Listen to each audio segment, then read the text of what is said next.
Mr. Piquero.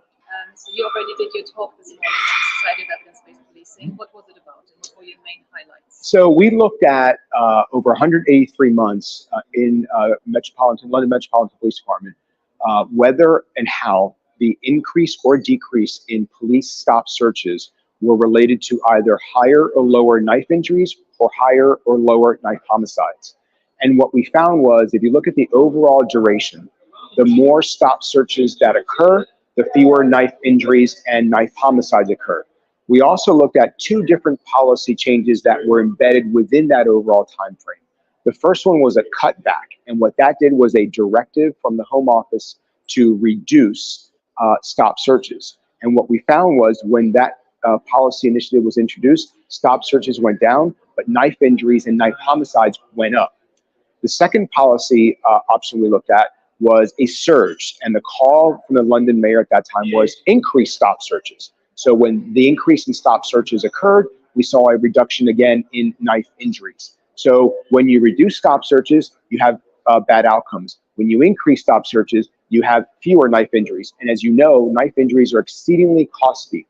And so what we found was, when you tabulate all of the knife injuries in our data set, over 58,000 knife injuries, it amounts to a cost generated to the health system of over 480 million pounds.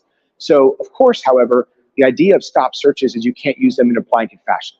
You have to use them in a targeted fashion in certain areas, and you have to do them in a procedurally just manner. So stop searches are one among many of police functions that can be implemented to reduce knife injuries in London.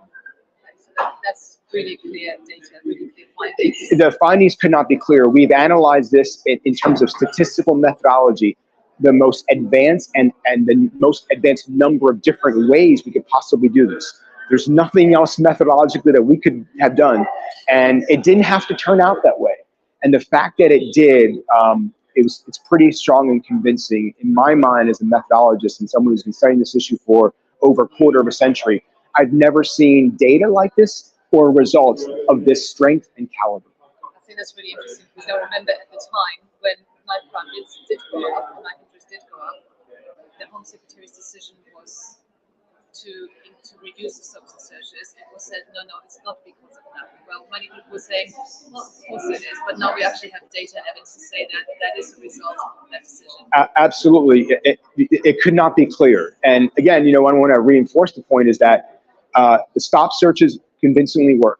There are harms prevented and lives saved.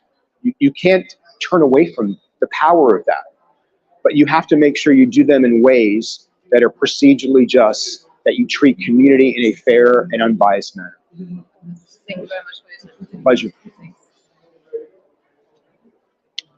One time I did an interview with CNN in the States, and the person did record.